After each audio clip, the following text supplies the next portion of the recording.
Welcome to week 3 of our 12-week Unmasking Authentically Autistic Challenge. If you haven't already joined the Socially Intelligent Autistic private Facebook group, make sure you do. I've got a special interview coming up this Wednesday with my friend Debbie Berling, who's going to get into all the links and the tricks and the tips to help with nutrition and diet. So why are we talking about energy this week? Energy is so vital and critical, and it's more important than your intellect. Wow, that's a pretty big thing to think about, right? You think, I'm smart, right? It's pretty important. Well, I'm going to tell and share with you why your energy is more important than your intellect. There's also things that are more important than just nutrition and exercise. There's some things that no one has even told you about exercise and nutrition that you didn't even know you were supposed to know, and that are really important, especially as adult autistics. And as we're starting this journey on our challenge, energy is really critical in this first phase. So I'm going to talk to you today and share with you those secrets nobody shared with you before about how to get more energy. One of the things we talk about all the time is our sleep and our energy levels. So I'm going to share with you how to get that energy that you need. Do you know what BDNF is? Stick around. I'm going to share with you just what that is. It's a critical secret. I'm carolejean, and I'm autistic. Each week, I share with other autistics all of the information and the science and the why behind our social brain, along with the easy how-tos and tips. Let's get started. Why is energy more important than your intellect? You have dreams. You have ideas. You have a life that you want to live. And without energy, none of those things can be executed. Energy is more important than your intellect. Here's why.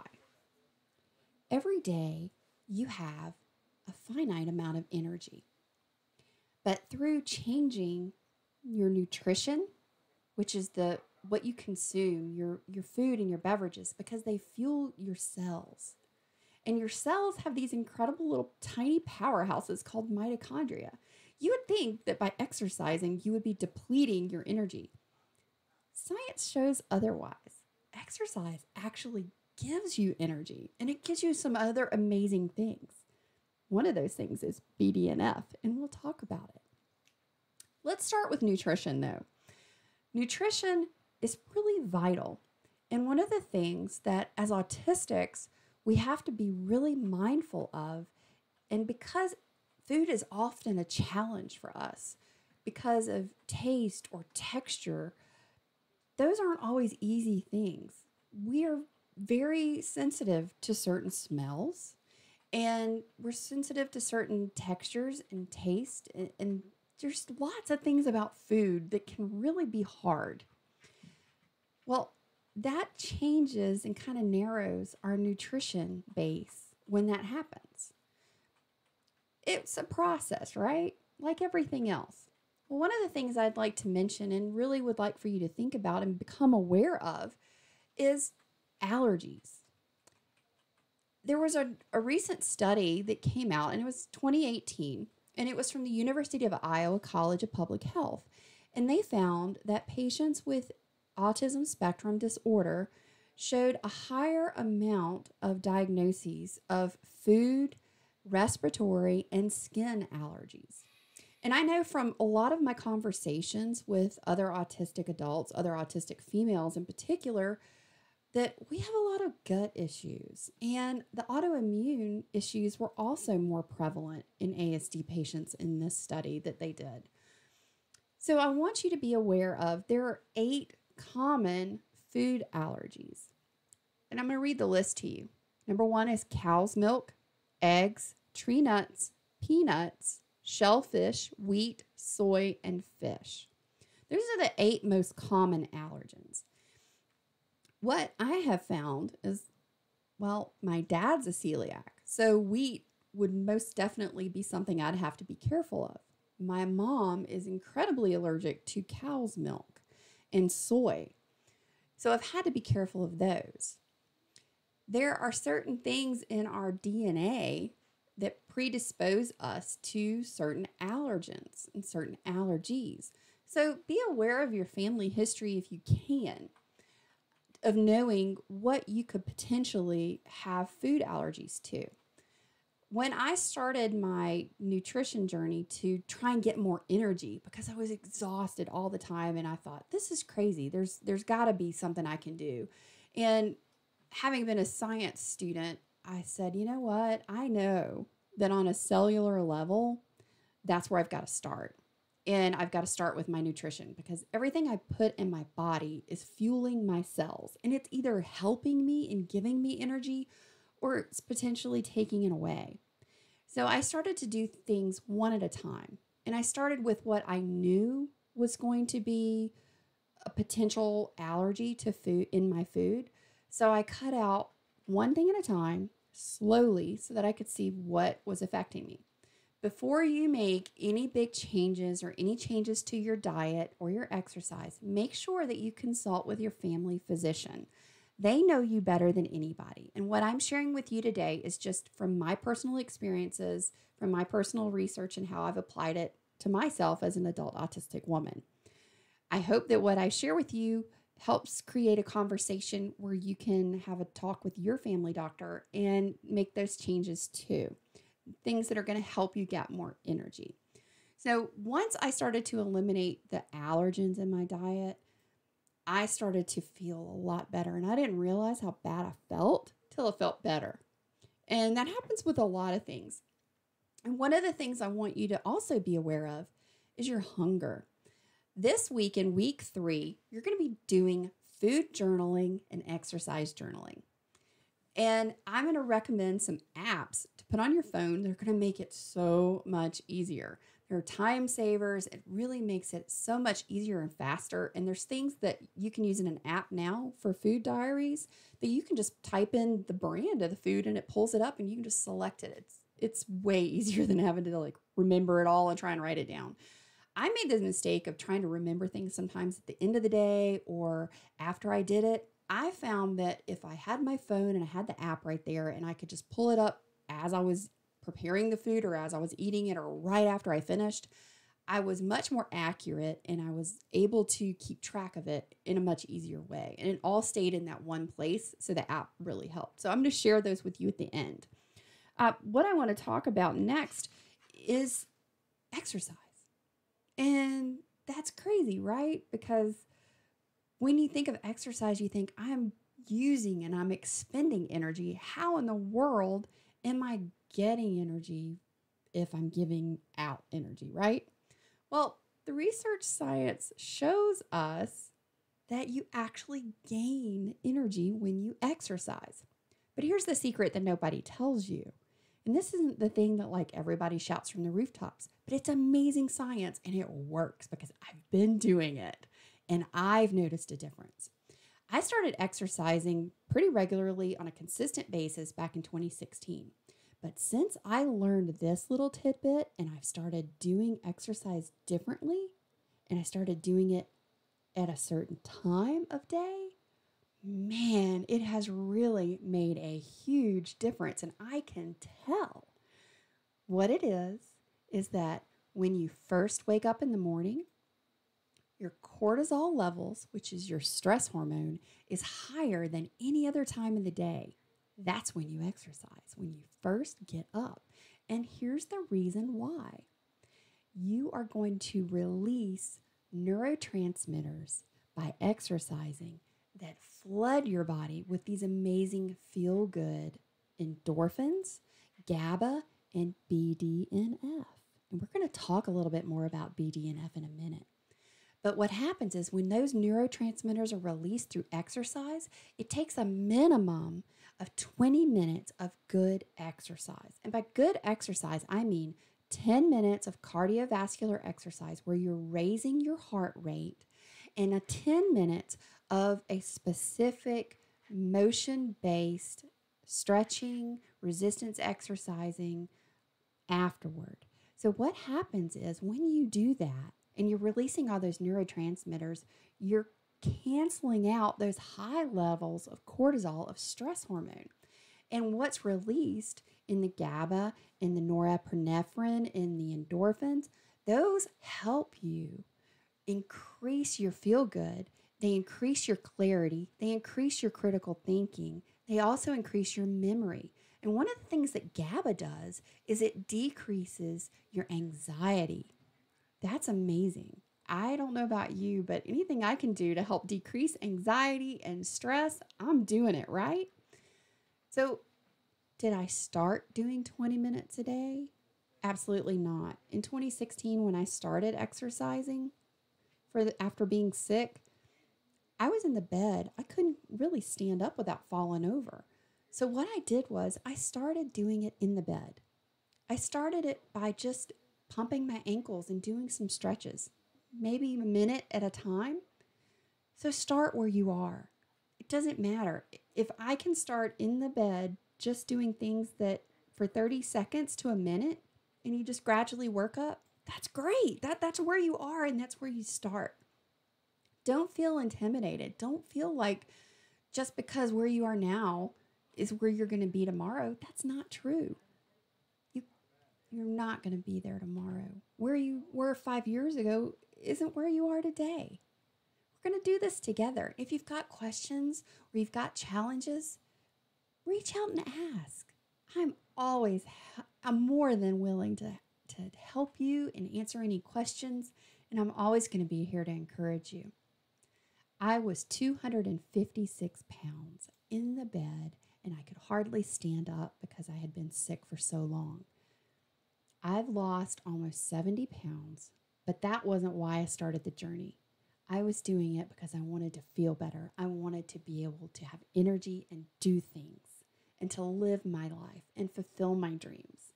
And that's why I am sharing it with you, because I know what it took to get here. And it's not easy, but it's possible. And I had people to help me along the way. I didn't have them when I started, and I had to find them. And you will too. And you're here and you found me. So don't worry. You got this. The next thing I want to talk about is being aware of your physical hunger reactions. So I know we talked about nutrition and we've touched on exercise, and I just want to talk about this real briefly, because as you start your food journal, you do your food diary, I also want you to start taking note of your physical hunger reactions. And the reason I say this is because as an autistic person, I don't always know what I'm supposed to know. For whatever reason, it's just not organically happens to me. I had to really be aware of and learn to be aware of what my physical hunger symptoms were.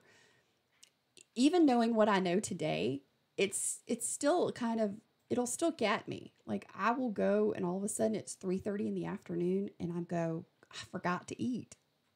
Oh man, have I had any water today? I get really focused on what I'm doing, and I just will ignore and not pay attention to what my body is telling me. So the University of Michigan did a study, and they were talking about some of the physical signs of hunger and some things that you can look for. And I want to share those with you. So some of those from Michigan State University, some of the physical signs of hunger were stomach growling, headache, feeling lightheaded, grumpiness, lack of energy, shakiness or weakness. And for me, sometimes it's brain fog. Some of those, by the time you've got, shaky legs and you got a headache, you kind of gone past your hunger point, right? So I want you to really be cognizant, be very aware of what your body is telling you, and start making notes of those. Start making notes of what time you eat, what you eat, how much you eat. Start making a concerted effort that every morning when you first get up, try and do those 20 minutes of exercise, 10 minutes of cardio and 10 minutes of stretching or resistance training of some kind. And I'm going to share with you in the apps ones that will help you do those and that you can use in small spaces without any equipment, and you do it on your own time and your own terms. I want to make sure also that I share with you about hydration. Hydration is really critical. It doesn't always have to be just water, although that's the best choice. It can be coffee, it can be tea, and I'm going to do a small video in the Facebook group under the units tab for week 3 about caffeine, because there's a lot of great science behind what caffeine can do, but it's just like everything else in life, all in moderation. So I'll share the good and the bad and where you can get the benefits and how you can use caffeine to help you and not hurt you. I'm also going to do an in-depth video about nutrition labels. There's so much you can learn, and there's so much to be learned from a nutrition label.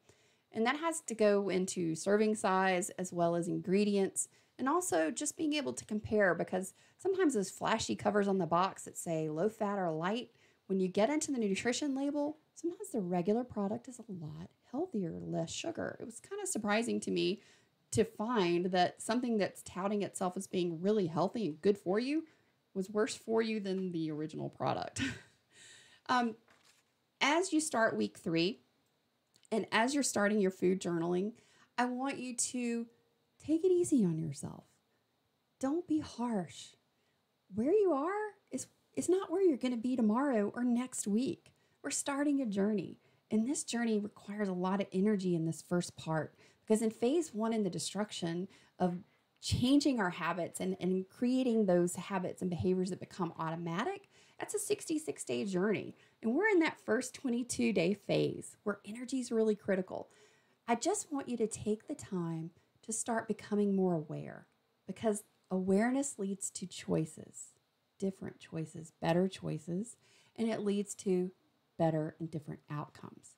So as you start to look at your energy levels, and you look at your sleep, and you look at what you take in every day as far as your food and your liquid, and also how you're expending your energy and refueling your energy through exercise. So some of those apps that I'd like to share with you is, number 1, it's called Fit On. And it's fantastic because you can do anywhere from 2 to 5 minute exercises. There's small videos. There's lots of instructors with different personalities, men and women, that you can choose from. And I've had a good time just trying out some of the different types of exercise. They have Pilates, they have yoga, they have resistance training. They have all of these things that don't require any equipment. You can do everything at home. And there's even a section where you can go in and search specific types of exercise, like the amount of effort you want to put in, like beginner, moderate, or intermediate. There's times, and you can also say, hey, I'm in a small space and I need to exercise with no equipment for 5 minutes in a small space. And they've got it. It's really incredible. The next one is MyFitnessPal. And I really like this one, and I've used it. If you're more detail oriented and you're getting into the specifics of the macros of your food, MyFitnessPal is fantastic because it gives you those details and allows you to do the macros, those small ingredients and elements. But it also will track your exercise. The next one that I haven't tried, but I have taken a look at, is called My Plate. And it gives you more of an overall, at a glance view of your food and your exercise. It's really helpful. I also use Google Fit, and I like that one because it tracks my exercise. So if I go for a walk or I go for a run, it's got a selection tab to say track exercise, and I can know exactly how long I've gone, what my pace is, and what my distance is. And it'll even GPS track what my route is. So I'll have a better idea of, if I go in this direction, this is how far I've gone. I really like that one. The other one that I'd like to suggest is also called Atkins, and it's the Atkins Food Diary. And I really love this one because I can search any food in this. I can type in the brand and it will bring up all of the products. It also works great for eating out, for restaurants and things like that. So Atkins was really great. And I also liked it because I could adjust the portion size. So if a serving size, I found that of that product or that food, I only wanted to really eat half, then I can adjust the serving size to suit what I was actually eating. Make sure that you go in the description box below, and I'll have links for all of these apps for you to get to put on your phone. So this week, for week 3 in the unit section in the Socially Intelligent Autistic group, be sure you check out the video I'm going to be putting out on nutrition labels, on caffeine. There's also going to be one on hydration, and I'm breaking these down into little small components so that you can watch them at your leisure when you're ready. And also on Wednesday, make sure you don't miss my interview with Debbie Berling as she goes into sharing all of her expertise and her experiences and her tips for how to change your nutrition in a way that's going to really fuel your soul and it's going to help you look at food in a different way. She is amazing, and I am so, so glad that she took the time to share with us, and she was so generous in sharing her links and all of the things that she has, and I'll make sure I include those in the group. Guys, have a wonderful weekend. I hope you enjoy this video and you get something from it and you learn about it. Oh, BDNF, brain-derived neurotrophic factor. I almost forgot. Okay, what is it? It's a protein that's found in the brain. So I've got some notes, and let me get to them real quick because I don't want to not give you all the good scoop. So why is BDNF really critical? And why is it ultra important, especially right now as you're building energy? Exercise is the #1 way that you increase BDNF, brain-derived neurotrophic factor. So where you can boost it is through exercise, through deep sleep, through meditation, and through sunlight. So some things that will block BDNF are stress, sugar, and social isolation. And that's one of the things that we're working on. That's one of the things that we're doing in this challenge. It's part of this is getting us to a point where we're expanding our social network so that we're no longer isolated. It's not something that's easy, but it's something that we absolutely can do. So BDNF is found in the brain, and it's active in the hippocampus, the cortex, and the basal forebrain. These are the areas that are vital to learning, memory, and higher thinking. And all of those things are what we are engaging and using right now as we are in this destruction phase and as we move into integration.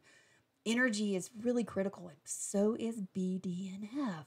And all of the new science research out on BDNF is telling us more and more about how it really affects us and our brain.